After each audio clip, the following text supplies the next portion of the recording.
people of all ages in our Sunday services means more conversations with people of all ages in our Sunday service.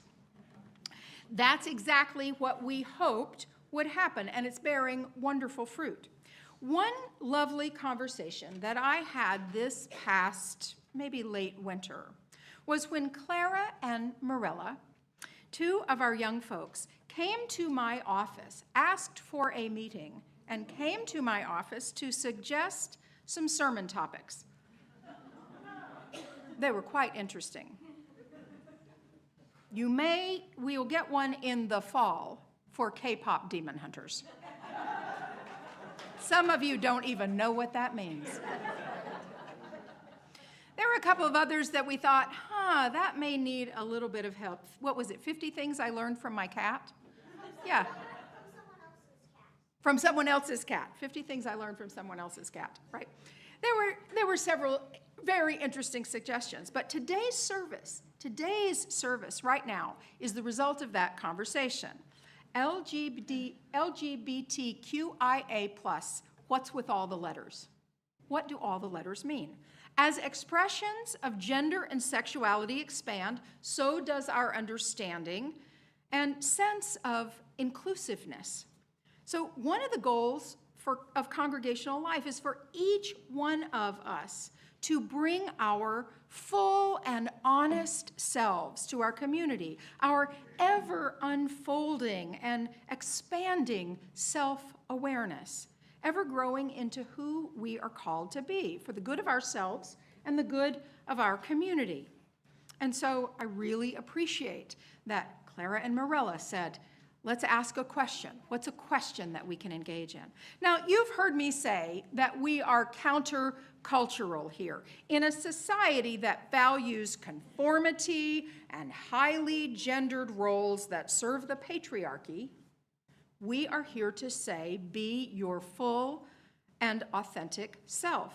Our young folks learn this in their OWL class, Our Whole Lives Sexuality program. Recent OWL graduates could easily teach what all of these letters mean. That's okay, I didn't call on you for this. You don't have to do it. Elijah and Riordan, I'm not gonna call you up here.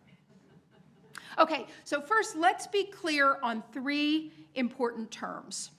Gender identity, your deeply felt internal sense of being male, female, a blend of both, or neither. Your gender identity is what you feel you are inside, all right?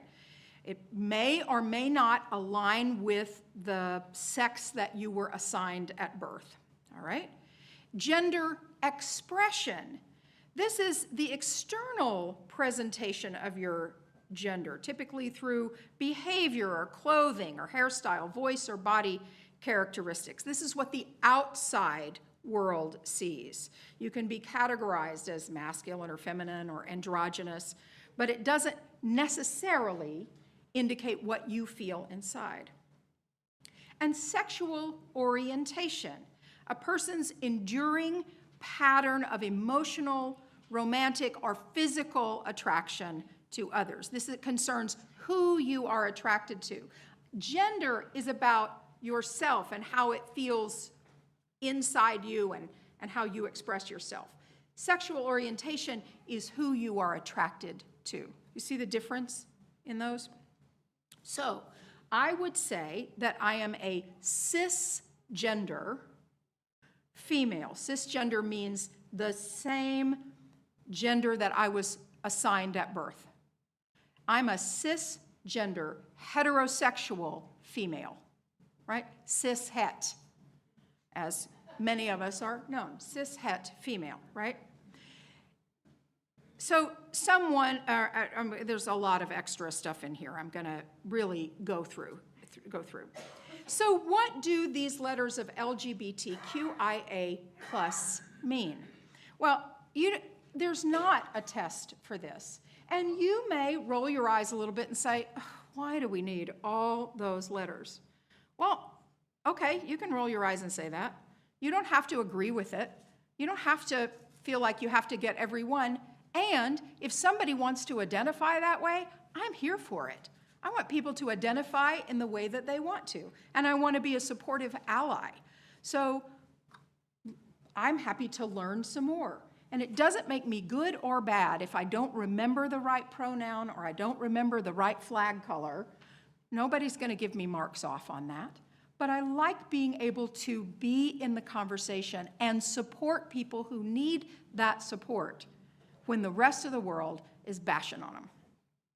Now, for many years, the umbrella term gay was used to describe the whole community. But once the acronym appeared, for a while it was GLBT, or GLB. For a while it was just gay, lesbian, and bisexual. But the L became an important starter for a really important reason. In the early days of the gay rights movement, the lesbian community often felt left out or rejected, and I can say that sometimes that is still true today. This led to a strong division within the community, and lesbians sometimes felt like they were second class in the movement. But during the AIDS crisis of the 80s and 90s, thousands of gay men were disowned by their families after contracting AIDS. The lesbian community came together to care for men with this illness as members of the community. And as a gesture of gratitude and support, the acronym was set in stone with the L coming first, LGB. I love that story. I didn't know that. And I think it's really tender, and it talks about the history. There's a lot of history in here. So we know that lesbian is lesbian. Some girls like girls. The gay is gay. Some boys like boys. The bi is some girls like girls, some girls like boys, some girls like neither. Some boys like boys, some boys like girls, some like neither. Right? That's the bi. Is that pretty close? Some like both. And some like both. Right, right. Don't make us choose. Right, don't make us choose. All right. The T was added to include our trans siblings in the early 2000s. So the T, it was LGBT for many years, and then Q was added in 2016, and that was a reclamation of the word queer.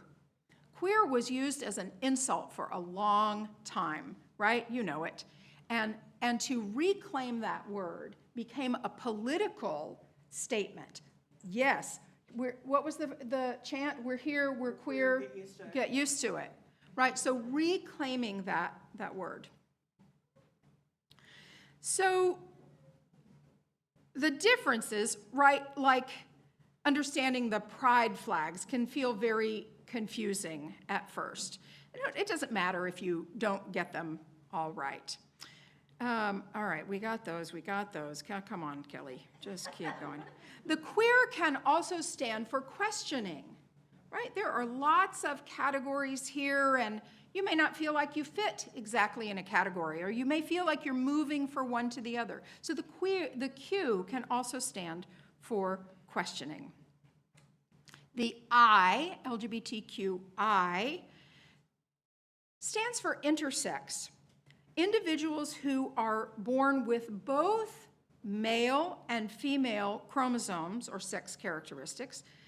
Intersex individuals are not trans by definition. They might be, but they're not by definition.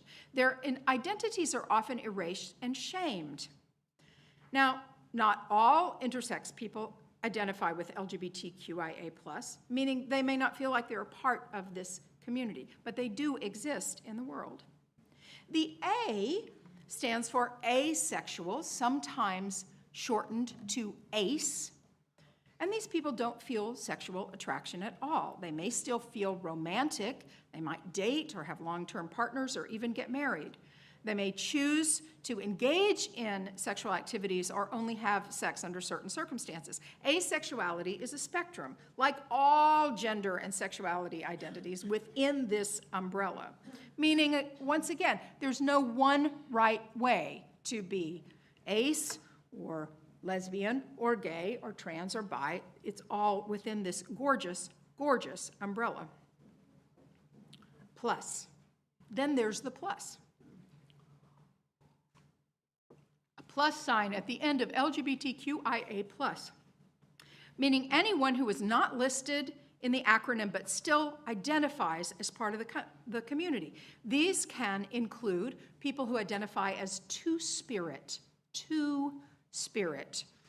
That comes from the indigenous community, people who I think mostly thought of as trans or depends. There's this idea that trans is a very white, Western, colonial category, and that these genders existed in indigenous contexts long before white folks got there. Did you hear that? That trans is considered a white, Western category that comes out of colonialism of this country, and that two-spirit recognizes that people of ability to switch between gender and sexuality existed for millennia before. Have I got that kind of right? Okay.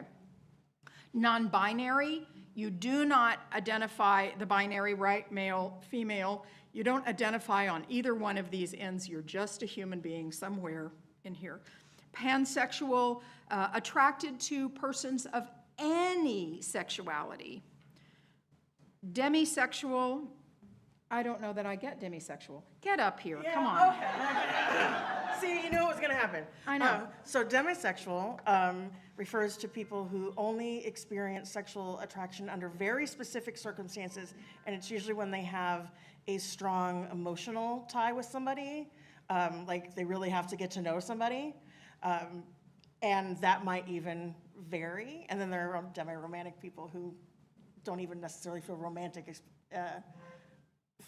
attraction until they really, really know somebody. Okay. Yeah, sometimes it gets subsumed under the ACE umbrella sometimes, but if you want to start a fight, you can throw that question out in a room full of demi and ACE people and let them fight it out. Oh, okay, all right, good.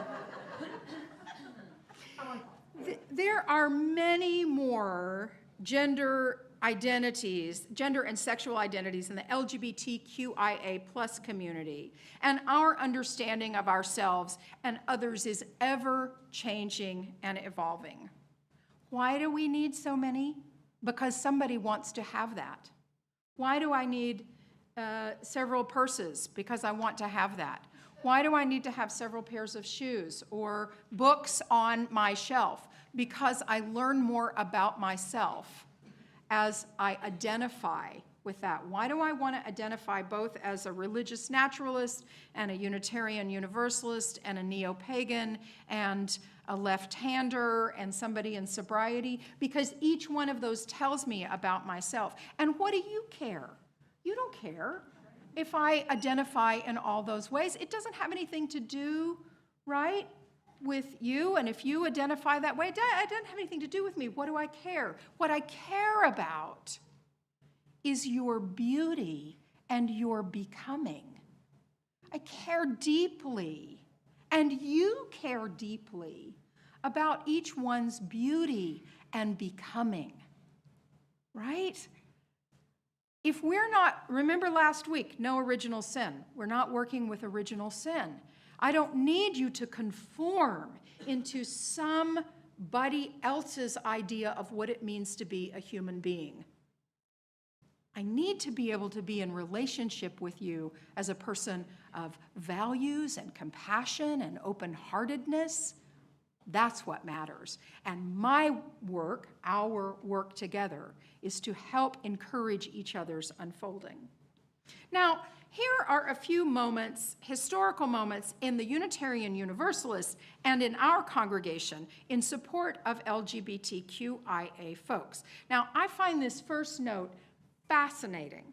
In 1967, the Unitarian Universalist Committee on Goals conducts a survey, 1967, conducts a survey on the beliefs about and attitudes toward homosexuality within the association. Over 80% of Unitarian Universalists in 1967 believed that it should be discouraged. Okay? 1967, right? So they were people of their time. They were living very much in patriarchal systems. The world is beginning to change in the 60s, but people grew up with what they grew up with, right? They believed that it should be discouraged. I don't know what the survey question was, but the result was not that it was wrong or that it was sinful, just that it should be discouraged.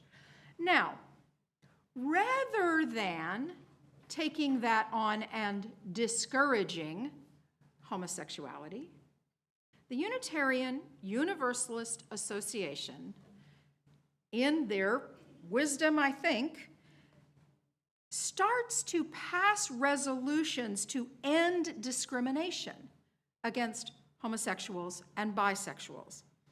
The resolution includes a call to congregations to develop sex ed programs that promote healthy attitudes toward diverse forms of sexuality. 80% of people think it should be discouraged, and rather than discouraging it, they decide to change hearts and minds. They decide to dig in, listen to the people, listen to the minority of people who are a part of it, people who are marginalized, and ask what is needed. We decided to lean into our universalism. Everyone has worth and dignity. How do we elevate that? I love that story. I didn't know it until this week. That's the power of change and what we can do together. That's the power of change and what we can do together. And I can promise you that not another denomination in the United States was doing that work in the 70s. It was later. The first minister comes out in 1969, James Stoll. He lost his job, but he was the very first one. There are lots of moments, and you can find these on the UUA website. In 1980, there was a resolution calling for congregations to lend full assistance to the settlement of openly gay, lesbian, and bisexual religious leaders. So by the mid-80s, let's affirm gay ministers. I want to make sure I get this one. In 2002, a former member of this congregation, now Reverend Sean Parker Dennison, is called to serve the South Valley Unitarian Society in Salt Lake City, becoming the first out transgender person called to the Unitarian Universalist ministry. Yes, yay for Sean and their continued ministry. In 2004, UUA President Bill Sinkford legally married Hillary and Julie Goodrich, who were the lead plaintiffs in the Goodrich v. Massachusetts case that made gay marriage legal in Massachusetts. And in 2006, more than 50% of all UUA congregations in the United States have become welcoming congregations, including this one. We got our designation in 1999, and this year, because of the work of our Pride team, we are working to renew our welcoming congregation designation. There's so much more work to do, and it's baffling to you and to me that the progress that has been made is being smashed, that civil rights steps forward are being rolled back. But ain't that always the way? Isn't that the way of progress, right? You go a little bit and you step back, and you go a little bit and you step back. I think the anti-gay folks are loud, they're mean, they're ugly, they're scared. I think we don't be scared. I think let's don't be scared.